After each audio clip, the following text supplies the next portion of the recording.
Kalau ada dia, maksiat tambah seru.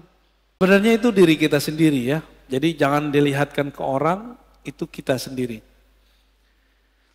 Kalau dia agak baik dikit dan menjadi, antum abis maksiat, nyesel nggak? Abis nyesel, nyalahin diri nggak? Atau nyalahin orang? Sama. Nyalahin diri, nyalahin orang berarti an-nafs al-lawwamah. Untuk teman-teman yang menonton kajian ini, jangan lupa bersalawat kepada Nabi kita Rasulullah Muhammad sallallahu alaihi wasallam. Allahumma salli ala Muhammad wa ala ali Muhammad. Kita masuk ke bab mujahadatun nafs. Apa arti mujahadah? Mujahadah dari kata jahada, yujahidu, mujahadatan, fa'ala, yufa'ilu, mufa'ala. Artinya apa? Bazlul juhd fi mukhalafatin nafs. Mengerahkan tenaga semaksimal mungkin untuk melawan kehendak-kehendak buruk dari dalam jiwa. Jam segini enaknya tidur atau ngaji. Menurut badan nih. Tapi batin Bapak maunya ngaji. Maka yang duduk sekarang itu bukanlah nafs yang ammarah, tapi nafs yang sudah mulai masuk ke gerbang mutmainnah. Baru gerbang Pak, jangan senang dulu. Ya. An-nafs ini jiwa kita sebagaimana sudah masyhur disebutkan dalam Al-Qur'an, ada yang disebut innan nafsa, sesungguhnya jiwa, ada yang apa? Ammarah, bukan amarah. Ammarah. Ammarah bahasa Arab artinya yukthirul amra. Banyak nyuruh-nyuruh kepada apa? Bisu, dengan yang buruk-buruk. Jam 3 enaknya tahajud atau molor. Molor ya. Itu normal. Normal itu. Tapi mujahadatun nafs itu melawan sisi normal manusiawi.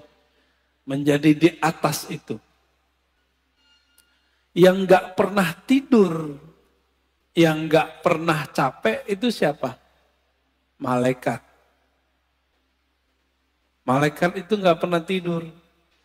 Maka di saat seseorang melawan rasa ngantuknya, dia sedang menghidupkan sisi malaikat dalam dirinya. Karena dalam diri kita ada karakter nuriyah, karakter malaikat. Kalau mau makan, antum mau makan nih. Normalnya orang kalau pagi-pagi jam 7, jam 8 lapar nggak? Terus antum shaim, puasa. Malaikat makan nggak? Itu namanya mukhalafatun nafs. Mencoba melawan kebiasaan diri. Biasanya makan, dia nggak makan. Jiwa itu level pertama namanya ammarah bisu. An-nafs al-ammarah bisu. Jiwa yang selalu mengajak kepada yang negatif. Enggak saya, enggak antum, sama. Mau ustadz, mau kiai, hatta wali. Apalagi cuma wali murid ya. Hatta wali Allah itu ada an-nafsnya. Al-ammarah bisu dalam dirinya. Bedanya dia bisa meredamnya. Jadi jangan dikira para wali itu selamat juga dari an-nafs. Al-ammarah dia ada dalam dirinya, namun Allah mengizinkan untuk meredamnya. Ciri-ciri an-nafs al-ammarah, ide-idenya untuk berbuat yang rendahan itu lebih banyak daripada yang yang tinggi, yang bernilai. Keinginannya untuk berbuat yang buruk lebih banyak daripada keinginannya melakukan kebaikan. Nah, itu ammarah bisu. Bahkan ammarah bisu ini lawan dari nafsul mutmainnah. Dia menjadi agen-agen maksiat. Kalau ada dia, maksiat tambah seru. Itu ammarah bisu. Sebenarnya itu diri kita sendiri ya. Jadi jangan dilihatkan ke orang, itu kita sendiri. Kalau dia agak baik dikit, dia menjadi an-nafs al-lawwamah. Jiwa yang lawwamah. Apa arti lawwamah? Lama yalumu lawman. Mencela. Lawwamah yang banyak mencela dirinya. Menyalahkan dirinya. Coba, antum habis maksiat, nyesel gak? Habis nyesel, nyalahin diri gak? Atau nyalahin orang? Sama. Nyalahin diri, nyalahin orang berarti an-nafs al-lawwamah. Ada penyesalan, lalu mengalamatkan penyesalan itu ke orang lain. Ini gara-gara dia nih, gitu ya. Atau ke diri sendiri. Kalau sudah bisa menyalahkan diri sendiri, berarti sudah lolos dari nafsul ammarah masuk ke nafsul lawwamah. Dari nafsul lawwamah sudah di ujungnya. Karena sudah bisa memandang bahwa diri kita lah yang bermasalah. Ciri-ciri nafsul lawwamahnya belum bisa disembuhkan. Kalau maksiat, kalau salah, selalu menyalahkan orang. Ini karena handphone nih. Ini karena musik nih. Musik yang disalahin. Kan baru muncul kemarin ada artis mau hijrah, mau tobat. Yang disalahin gitarnya yang disalahin. Dia yang maksiat, yang disalahin musiknya. Musik itu awal pembuka maksiat. Masya Allah. Saya nggak bela-bela musik juga, karena saya nggak bisa main musik. Tapi kalau dia menyalahkan musik, berarti dia belum menyalahkan dirinya sendiri. Yang disalahkan diri kita sendiri. Anda mau tanya sama antum, lebih berbahaya musik atau smartphone?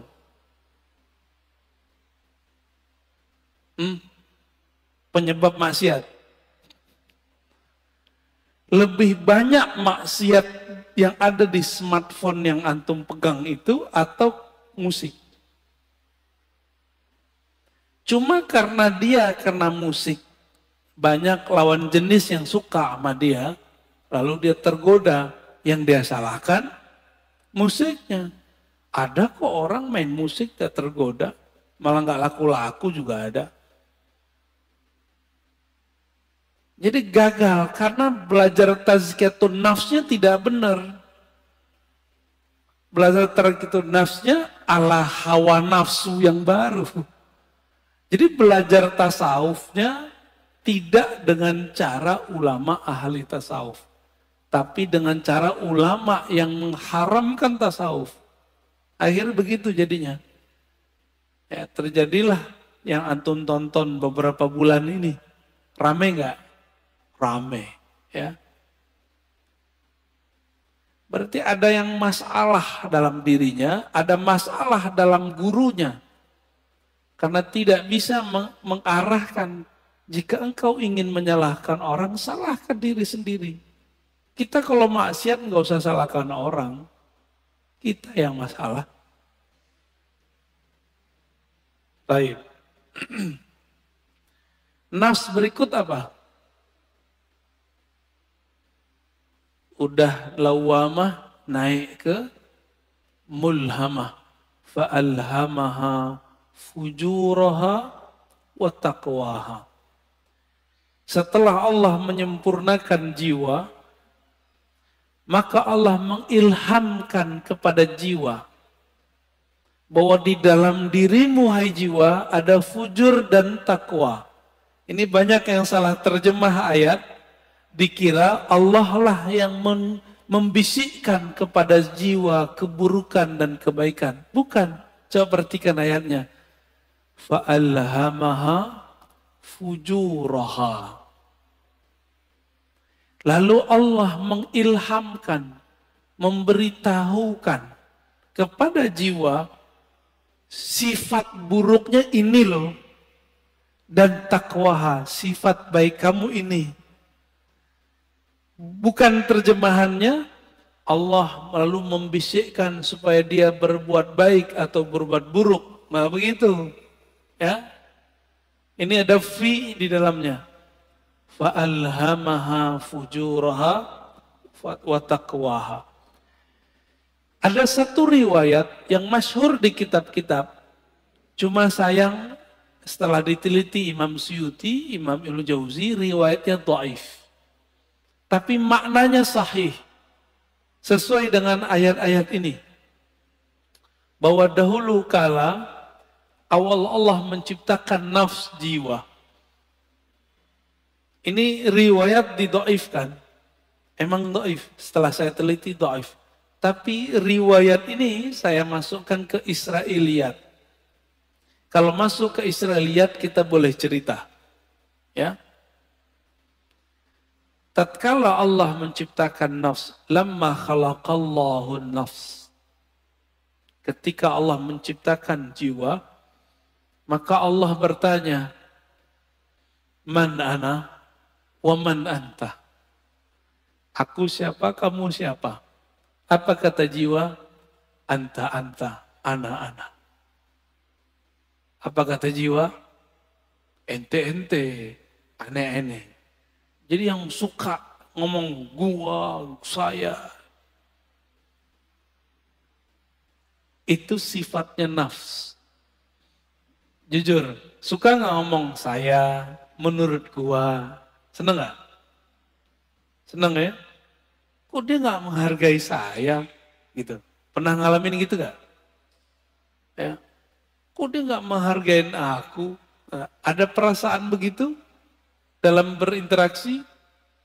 Berarti nafsnya lagi on, Pak. Lagi on itu. Ditanya lagi, man anta? Wa man ana? Siapa kamu? Siapa aku? Sama jawabannya. Aku, engkau.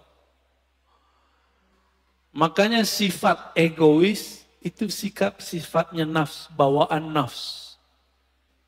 Jadi nafs ini itu dulu pernah Allah Subhanahu wa taala celupkan kepada bi'iruz zulumat, ke dalam kegelapan syahwat. Masing-masing kita punya, Pak. Walaupun soleh ini kayaknya berjenggot, berkopiah, bergamis, bersarung, nafsu kita sama-sama jelek. Mau saya, mau antum sama. Ya, jadi nggak usah putus asa ya. Biasa aja. Siapa tahu antum lebih mulia dari aneh. Gitu, dalam nafs. Tapi kalau udah merasa mulia, berarti nafsnya udah rusak. Nafsnya udah rusak. Baik. Lalu Allah buatlah nafs itu lapar. Dibuat lapar itu nafs. Sekian ribu tahun dia lapar. Lalu Allah bertanya lagi, Tuhan nafs, man ana wa man anta. Saya siapa? Engkau siapa? Kata Allah. Barulah nafs itu merasa butuh. Apa kata nafs? Ya Rabb, anta Rabbi. Engkau adalah Rabbku, Tuhanku. Sedangkan aku adalah hambamu. Inilah asal muasal daripada tazkiyatun nafs. Mujahadatun nafs. Jadi nafs ini hanya bisa dikekang dengan satu hal, lapar. Gak bisa lebih, gak bisa kurang. Gak bisa lebih dari itu, gak bisa kurang juga dari itu. Dibikin lapar dia. Jadi kalau antum merasa bahwa kok susah ngelola diri ini, puasa. Jangan hanya puasa fisik, mulai puasa yang sifatnya lebih detail. Pernahkah kita puasa gadget? Pernahkah kita puasa ngomong? Ngomong yang buruk-buruk. Jangan puasa ngomong, gak ngomong sama sekali. Puasa tidak ngomongin orang, bisa gak? Pernahkah kita puasa tidak memikirkan dunia? Syekh Abdullah Faiz Ad-Dagestani An-Naqsyabandi itu kalau beliau terpikir dunia, beliau tobat mandi wajib. Mandi tobat. Ada orang begitu, Pak. Kalau kita baru bangun tidur ingat dunia nggak? Nyari handphone. Bener. Antum bangun tidur nggak nyebut nama Allah. Allah cemburu. Untung masih dikasih nyawa bangun subuh. Alhamdulillahirabbil alamin. Baik. Itu an-nafs al-mulhamah. Allah ngasih tahu kepada jiwa, di dalamnya ada fujur, kekejian, kehinaan, syahwat yang meledak-meledak. Dan juga ada taqwaha, ada nilai baiknya. Maka sampai nanti, sampai kita mati, ini gak akan selesai. Walaupun naik, sudah naik jadi nafsu mutmainnah. Maka jangan pernah merasa aman dari diri kita. Saya nggak pernah merasa diri saya aman. Apalagi udah sok-sok suci. Doain orang lupa doain diri sendiri. Aku doakan kalian husnul khotimah. Dia lupa sama dirinya sendiri. Baru tobat dari musik, udah sok menggurui orang lain. Dia belum tobat daripada egonya. Baru hijrah beberapa bulan, udah berani menggurui orang lain. Lupa menggurui dirinya. Lalu melihat orang lain yang melakukan hal masa lalu dia dengan pandangan hina. Kita agak sedih dengan orang-orang begini. Ya. Sedih dengan diri kita sendiri. Kok kita mau juga nonton orang begitu? Ya, baik. Inilah gerbang mulhamah. Jika dia sudah mengenal sisi buruknya dan juga mengenal sisi baiknya. Kira-kira kalau orang berakal ngikutin yang mana? Karena dia sudah tahu di dalam dirinya ada sisi buruk, dia tidak menyesali putus asa kalau terjebak pada maksiat. Emang dari sononya udah begitu? Fa'alhamaha fujuraha wa taqwaha. Memang karakternya nafs ini begitu. Dia mengikuti yang rendah-rendah, fujur. Ada yang halal, maunya yang haram. Emang begitu kita. Maka Bapak Saudara makan Allah, kalau kita sudah tahu, coba lihat filosofinya. Kenapa Allah tidak pertama kali mengatakan fa'alhamaha taqwaha wa fujuraha. Tapi yang dimulai apa? Fujur dulu baru taqwa. Walaupun secara bahasa Arab wow itu artinya setara, tapi secara makna apa kata Imam Syafi'i? Ibda bima bada'ahu Allah. Imam Syafi'i itu kalau ketemu ayat susunan, maka beliau mengatakan mulailah memperhatikan dari mana Allah memulai. Itulah rahasianya. Bahwa orang itu pasti muncul dulu fujurnya, kekejiannya. Jangan-jangan saya lebih keji daripada antum kan? Kan nggak tahu juga. Jangan-jangan yang berbicara ini lebih hina daripada yang mendengarkan. Tapi jangan putus asa. Allah itu ngasih tahu bahwa diri kita hina. Kalau kita terjebak, jangan putus asa. Kita punya sisi yang takwa. Disebut tobat. Gitu. Maka orang-orang yang bertobat dari masa lalunya, dengan menyalahkan dirinya sendiri, tidak menyalahkan orang lain, lalu mentazkiyah dirinya, membersihkan dirinya, baru kemudian membicarakan yang lain. Orang ini sudah mulai naik ke makom berikutnya. An-nafs al-mutmainnah. Jiwa yang tenang. Lalu bagaimana cara supaya jiwa itu bisa dibersihkan?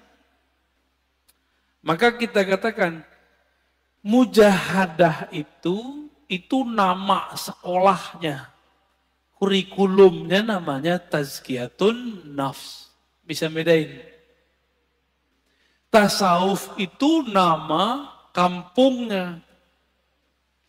Jadi tidak ada namanya tazkiyatun nafs kalau tidak bertasawuf. Nggak akan ada, Pak. Oh, ini sudah ada sebelum tasawuf. Iya, tapi itu spiritnya tasawuf. Tazkiyatun nafs itulah yang disebut dengan taubah. Tazkiyatun nafs itu disebut dengan taubat. Dimulai dengan tazkiyah nafs itu dengan cara puasa, tobat, ya, tobat dari dosa. Jadi kalau kita turunkan tasawuf, mujahadatun nafs, apalagi tazkiyatun nafs, begitu modelnya. Jadi kalau ada orang mengajak kajian tazkiyatun nafs, tapi tidak memulai dengan tasawuf, gimana kurikulumnya? Pasti ada halalnya, pasti ada kelemahan-kelemahannya.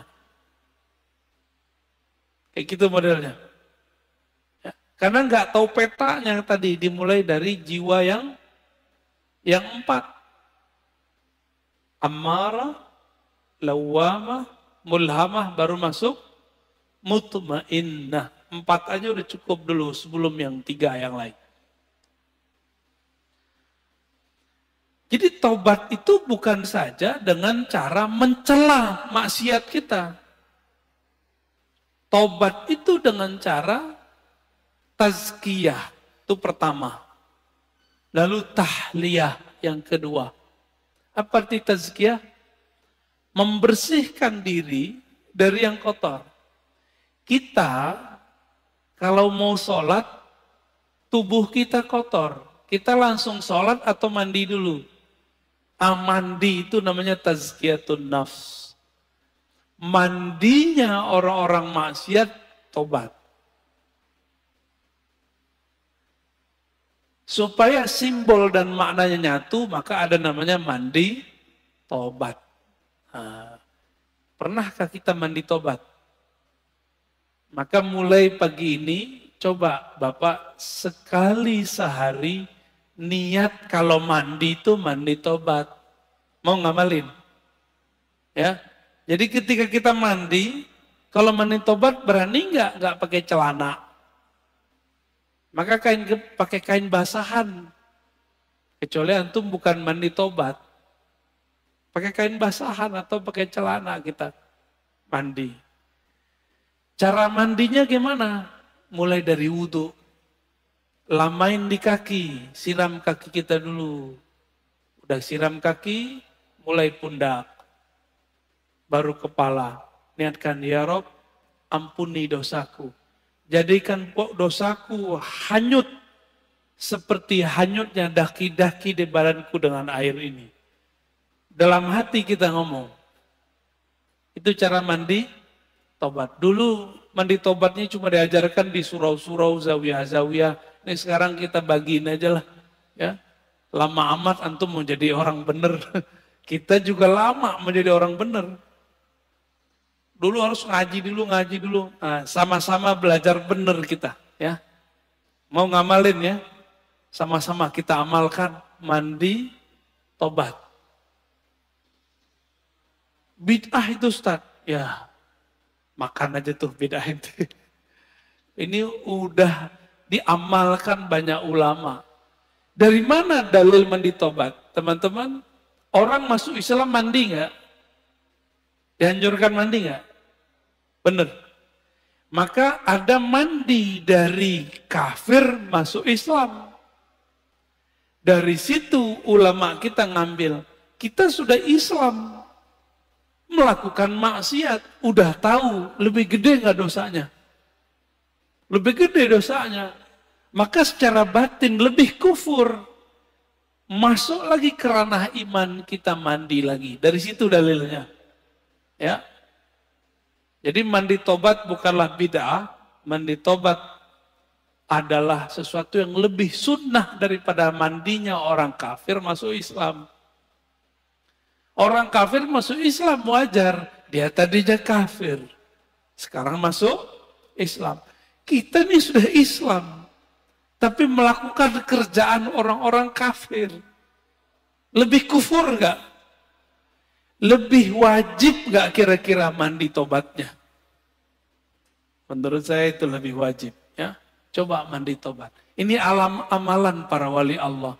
Para wali Allah itu teman-teman, sahabat-sahabat Allah, amalan intinya itu tobat. Tobat itu adalah praktek tazkiyatun nafs. Ini ada orang ngaji tazkiyatun nafs tapi nyalahin ini, nyalahin itu. Itu nggak benar tazkiyatun nafsnya. Kalau mau jadi diri kita benar, orang lain benar, mulai dari tobat. Tobat itu isinya apa? Muhasabatun nafs wa nadmuha. Menghitung-hitung kesalahan diri, lalu menyesalinya. Maka Nabi berkata, an-nadamu taubah. Hadis sahih. Yang disebut tobat itu kamu menyesali. Bagaimana mungkin menyesalinya kalau tidak pernah menghitung kesalahan diri sendiri? Pernah nggak ngitung kesalahan kita? Yang ada kita ngitung kesalahan orang. Kesalahan gitar, kesalahan musik. Musik lagi yang disalahin. Orang teman lagi yang disalahin. Itu di luar gak ada minum khamar.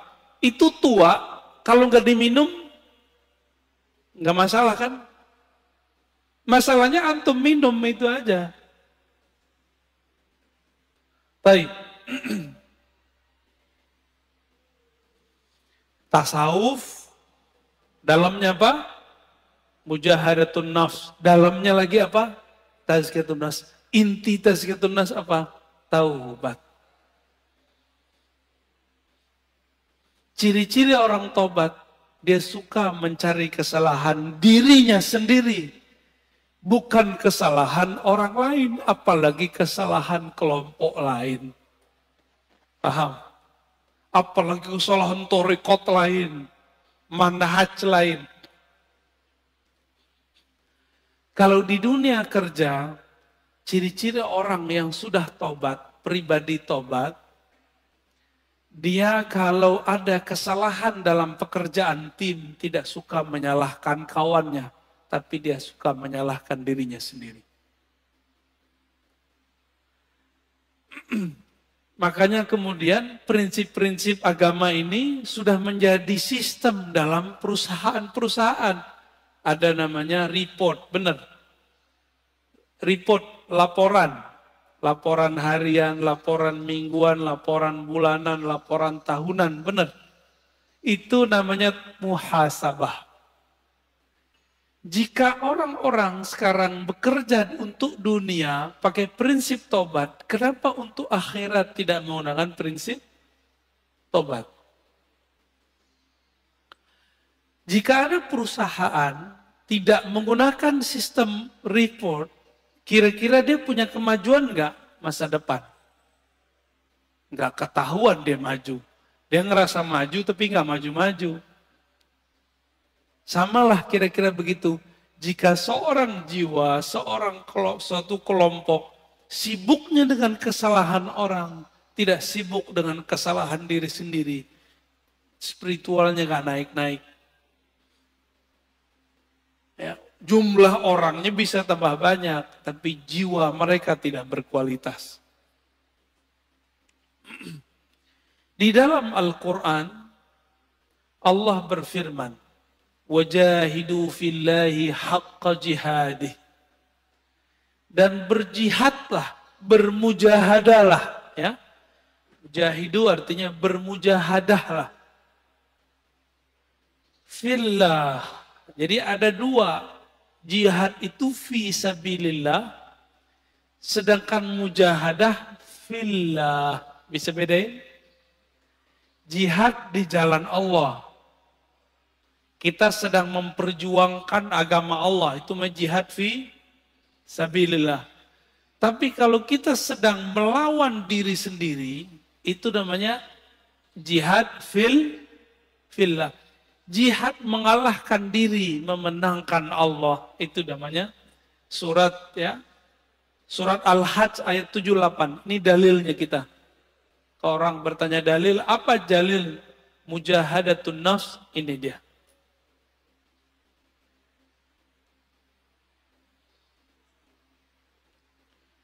Dan dalam surah Al-Ankabut ayat 69 Allah berfirman, "Walladzina jahadu fina lanahdiyannahum subulana."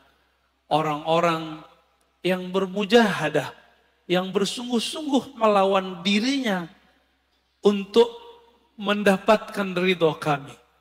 Lanahdiyannahum subulana. La di situ bukan la tidak, tapi sungguh. Sungguh ada nun taukid di belakangnya. Sungguh aku akan bukakan jalanku, akan tunjukkan subulana.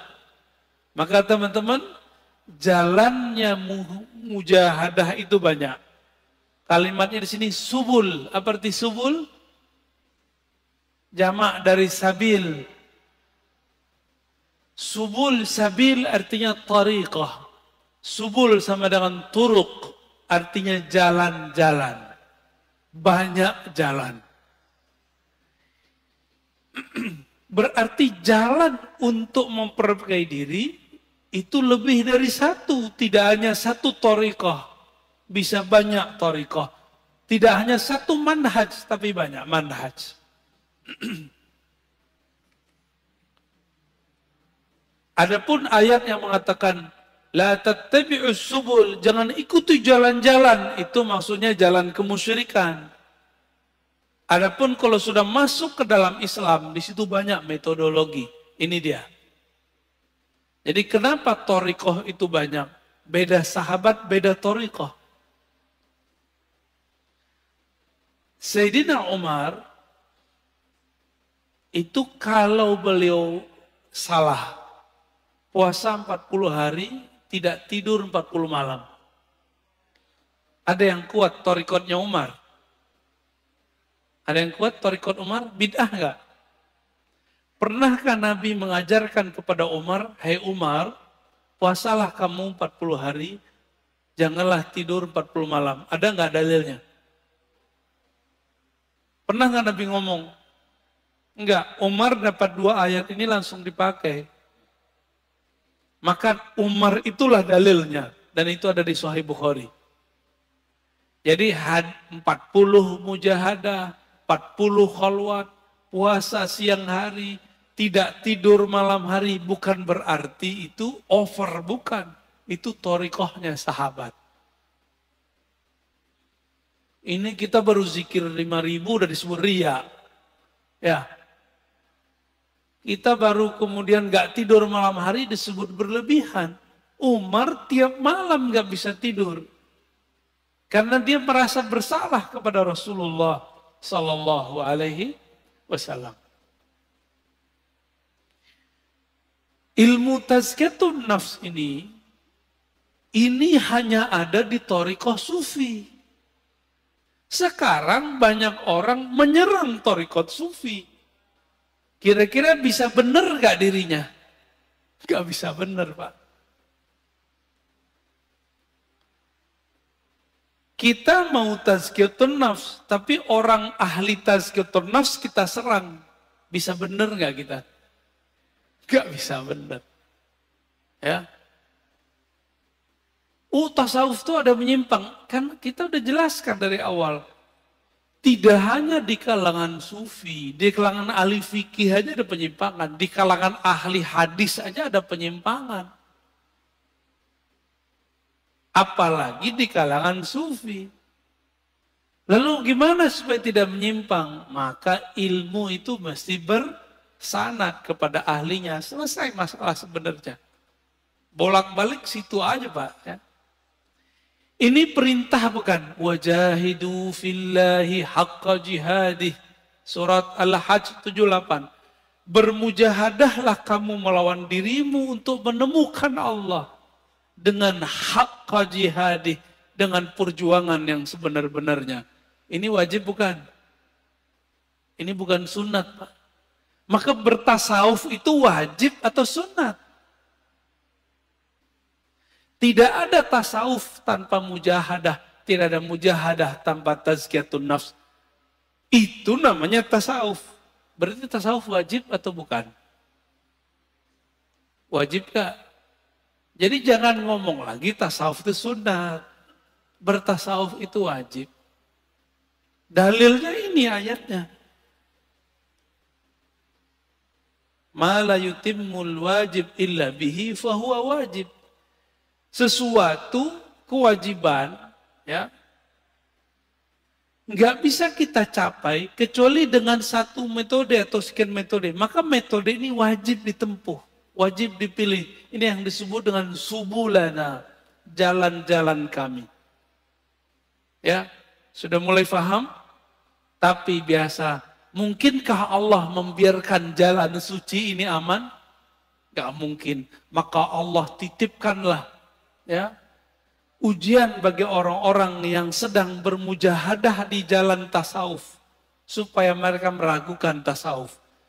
Ragunya lewat ustadz juga karena ustadznya ngomong pakai dalil juga bahwa tasawuf itu bid'ah, tasawuf itu dari Buddha, tasawuf itu dari Brahmana, tasawuf itu dari Kristen. Yang ngomong begitu kan orientalis. Giliran orientalis ngomong, ente percaya. Giliran kita yang muslim ngomong, ente nggak percaya. Yang paling lucu, musim maulid ini mau maulid. Ya? Benar mau maulid. Yang bilang maulid pertama kali dibuat orang Syiah kan orang Syiah. Salafi mengkafirkan Syiah. Tapi giliran informasi tentang maulid, ini mereka ambil. Mereka percaya kepada orang kafir bahwa maulid ini dari Syiah. Padahal kita ahlus sunnah itu juga punya data sendiri. Bahwa maulid itu bukan dari Syiah. Bukan dari Yesus. Ini yang paling lucu. Selevel Syekh Soleh Fauzan, Imam Salafi sekarang di Saudi, itu menganggap maulid Nabi itu sama dengan memperingati kelahiran Yesus. Nyambung nggak? Ada nggak antum yang memahami maulid Rasul Sallallahu Alaihi Wasallam itu sama dengan kelahiran Tuhan? Ada nggak? Nggak ada kita yang begitu. Itu ilmu namanya ilmu su'uzon. Jadi manhaj mereka itu kita ganti istilahnya manhaj su'uzoniyah, ya, bukan manhaj salafiyah. Su'uzon tiap tahun dijawab nggak aja puas. Tahun lalu kita udah bales. Ini mau mulai lagi nih. Siap-siap ntar ya, bulan maulid. Ini so far Ustaz ya. Oh bulan maulid terame lagi. Jangan antum kira kita jawab sekarang nanti mereka adem lagi enggak. Tahun depan lebih gawat lagi. Tahun berikutnya lebih lagi. Apa kata Syekh Soleh Fauzan? Aneh masih mending bilang dia Syekh ya. Mereka udah nggak bilang kita Ustadz, Buya, Kiai. Nggak masalah. Kita nggak mau dianggap sama mereka. Kita mau dinilai oleh Allah Subhanahu wa Ta'ala. Apa kata dia? Ini tasyabbuh dengan orang-orang Masihi, orang Kristiani. Kalau tasyabbuh menyerupai orang Kristen itu dalam akidah kita kan kafir. Kafir dong pelaku maulid.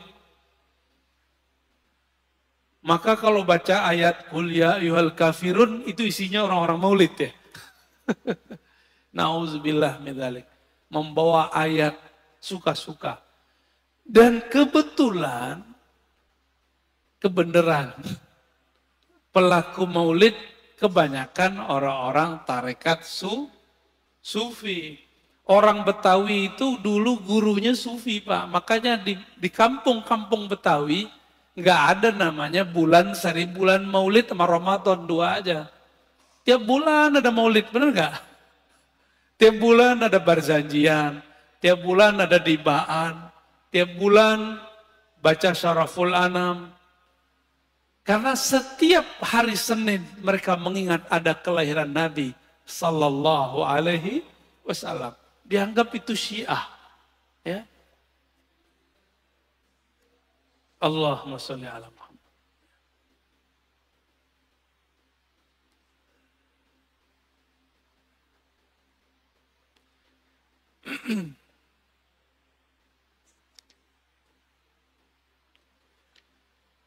Tadi saya sudah hantarkan bahwa jiwa kita awalnya adalah an-nafs al-ammarah bisu, mengajak kepada keburukan. Tapi karakter jiwa qabiliyatun litaghyir. Jiwa ini bisa dilatih. Allah tadi melatih jiwa pakai apa? Pakai puasa, benar. Maka coba antum latih jiwanya dengan puasa. Masalahnya,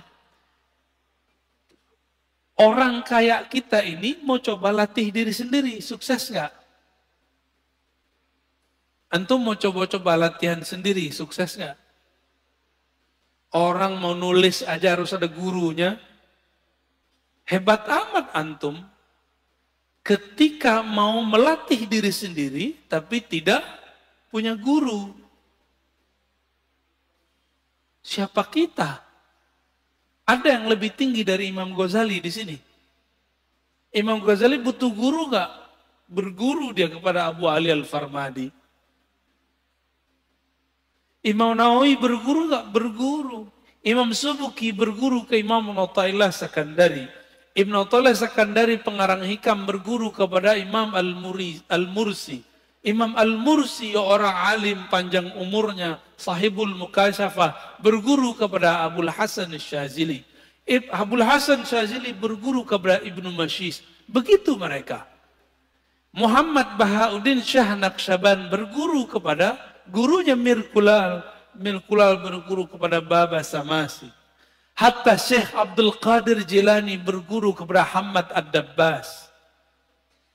Gak ada yang gak berguru. Antum aja yang sok-sok hebat gak berguru. Ya, hebat amat itu gak berguru. Buat torikot sendiri ya. Ya, buat manjat sendiri ya silakan. Man la syaikha lahu la yuflih abadan. Siapa yang tidak berguru tidak akan pernah sukses selamanya. Siapa yang belajar bahasa Inggris nggak berguru nggak akan sukses berbahasa Inggris. Siapa yang tidak berguru untuk bahasa langit, dia tidak akan bisa berbicara dengan bahasa langit. Itu bahasanya ya. Horornya kira-kira begitu. Malaikat itu kan makhluk langit. Jika karakter mereka mau kita pinjam, maka ini bahasa-bahasa mereka kita harus pahami. Bahasanya bukan bahasa mulut. Ya. Maka wajib seseorang itu berguru bertarekat ketika mau tazkiyatun nafs. Nggak bisa pengajian kita begini Bapak. Ini cukup untuk keilmuannya. Setelah diilmui baru masuk kepada prakteknya.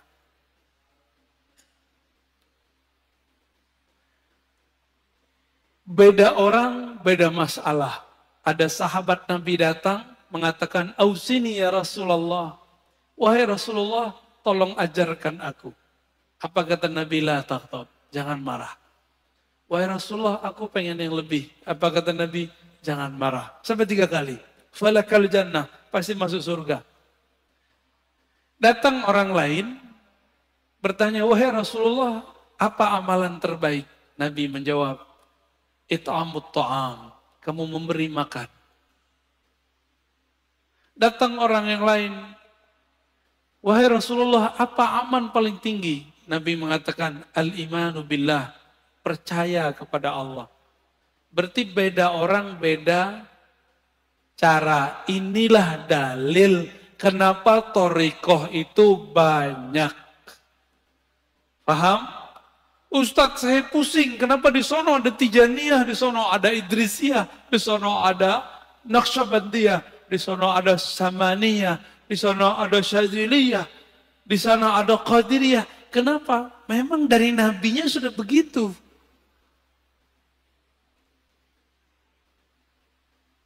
Antara Sayyidah Aisyah beda thariqah dengan Sayyidah Juwairiyah dan Safiyah. Sayyidah Aisyah, thariqatnya thariqat ma'rifat, ngaji. Sayyidah Safiyah, thariqatnya thariqat zikir. Makanya Sayyidah Safiyah dan Juwairiyah, dia punya biji-biji 4.000. Dan Nabi tidak pernah membid'ahkannya. Nabi cuma melihat orang ini, istrinya sudah naik makom. Maka ada zikir yang ngitung, ada zikir tanpa menghitung. Enggak seperti kelompok sebelah bilang, ini menghitung bid'ah. Enggak ada di lafaz hadisnya bid'ah. Malah Nabi biarin itu ya. Sedangkan Sayyidah Aisyah, thariqahnya ngaji. Maka Aisyah itu kalau di rumah debat mulu. Debat sama Nabi. Masa sih Rasulullah terturun lagi ayat. Jadi karena Aisyah tuh banyak ilmu turun. Jadi kadang-kadang Ustadz Kiai ini kalau punya istri cerewet dikit bersyukur. Nanti ilmunya keluar. Apalagi wali ya. Wali itu ujian paling beratnya istrinya sendiri. Serius. Ya. Waliullah itu ujian pertamanya istrinya. Antum tahu Sayyidina Umar? Itu waliullah bukan? Waliullah bukan? Ada yang meyakini Umar bukan wali, pasti Syiah. Sayyidina Umar di rumah itu dikata-katain bininya. Ente nih wali, kira-kira begitu. Masa Amirul Mukminin begini? Enggak beres ngurus umat. Dikata-katain sama bininya.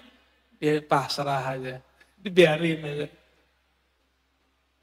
Bukan berarti Umar gak ada harga dirinya. Itulah cara Umar yang biasa ngata-katain orang di luar. Sekarang dia terima gak dikata-katain sama bininya sendiri. Apa perasaannya dikata-katain oleh orang dekatnya sendiri. Umar berhasil melewati itu. Pantas beliau jadi wali. Antum ini beda dikit paham sama bini udah tengkar, udah minta cerai. Udah langsung bilang, kamu ini menentang Allah dan Rasulnya. Yang ditentang ente, bukan Allah dan Rasul. Jangan bawa-bawa pemahaman kita satu level dengan Allah dan Rasul. Pemahaman kita ini bisa salah. Allah dan Rasul tidak pernah salah. Istri suka posting dirinya. Jangan langsung dihardik. Pelan-pelan, dek. Setiap nikmat itu pasti ada yang iri.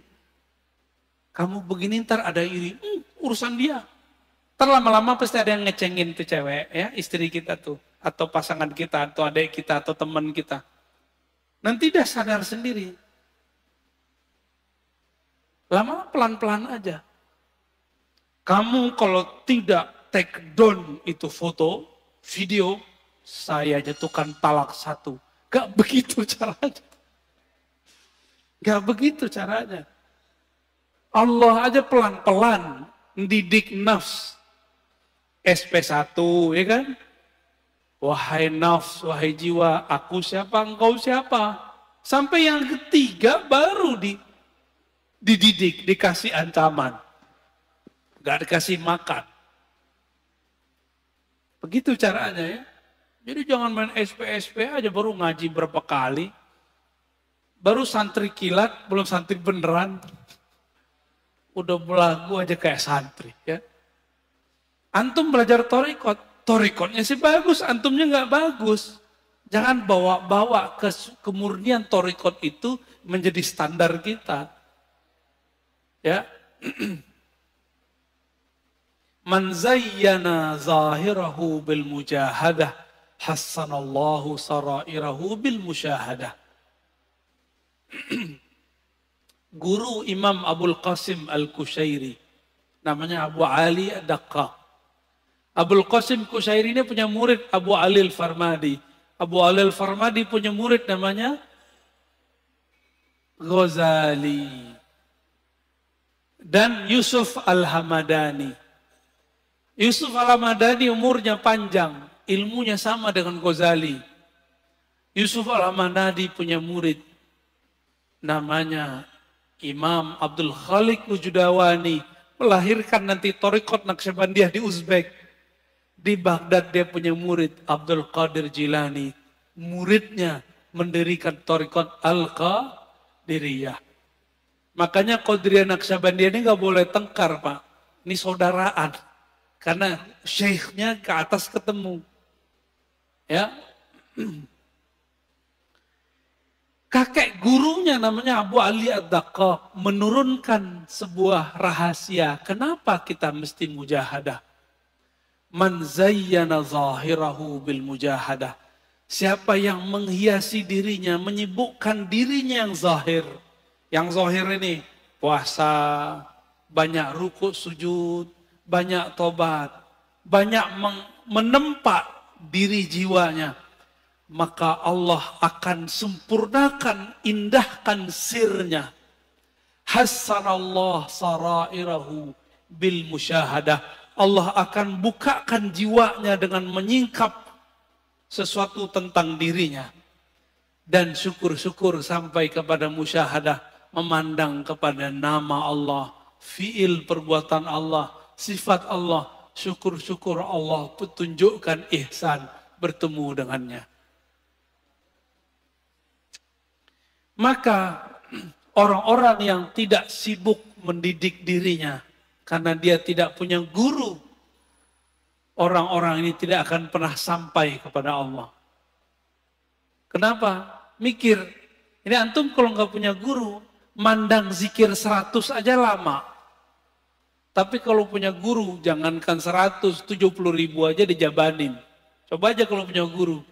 Sekarang coba sebut zikir 70 ribu, kebayang berat nggak? Jangan dengan 70 ribu.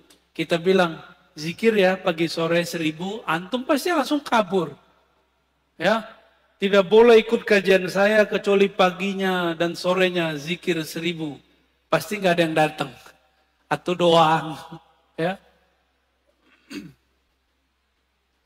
Itu zikir. Nah, nanti ada bab setelah ini, insya Allah di bulan depan kalau umur kita panjang. Pengurus mintanya 2 kali.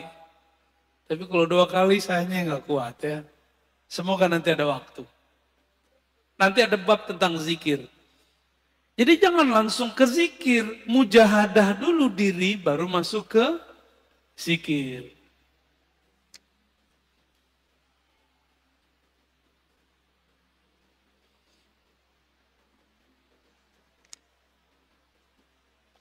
Semua ulama ahlullah sepakat.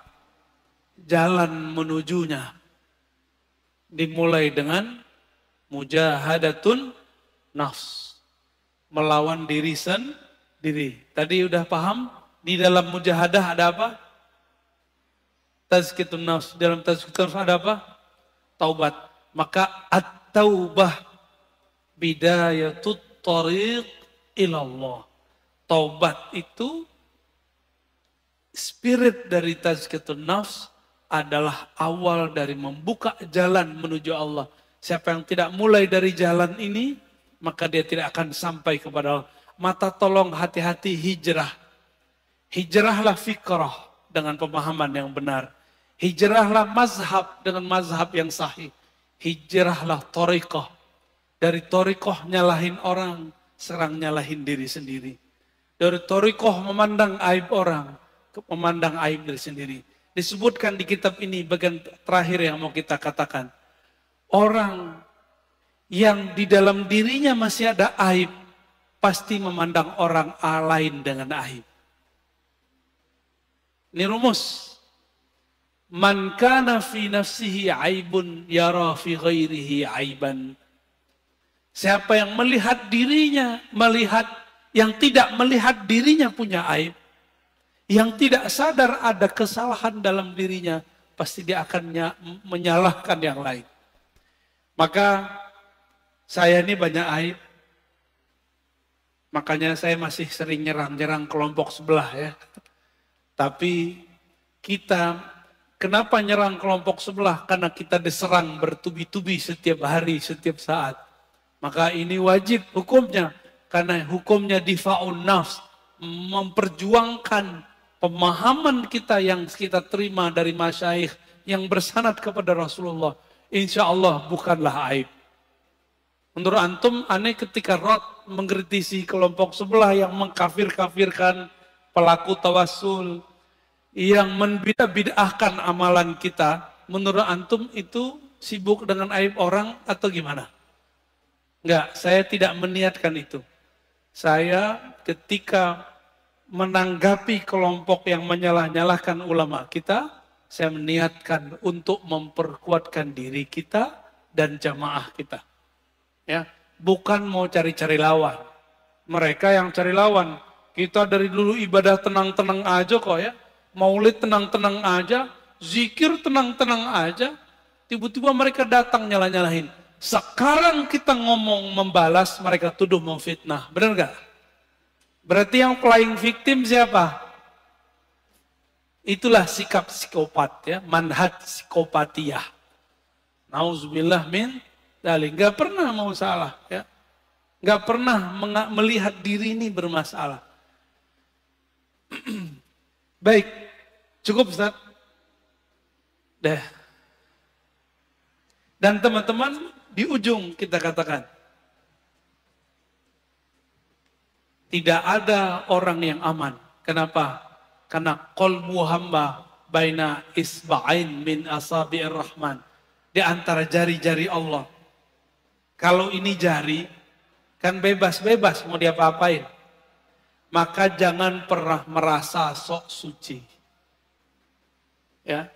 Setiap hari antum harus menuduh diri sendiri, bukan menuduh orang lain. Maka ciri-ciri orang yang sudah lolos tazkiyatun nafs level 1, dia sudah mulai menuduh, jangan-jangan aku nih yang masalah. Ya.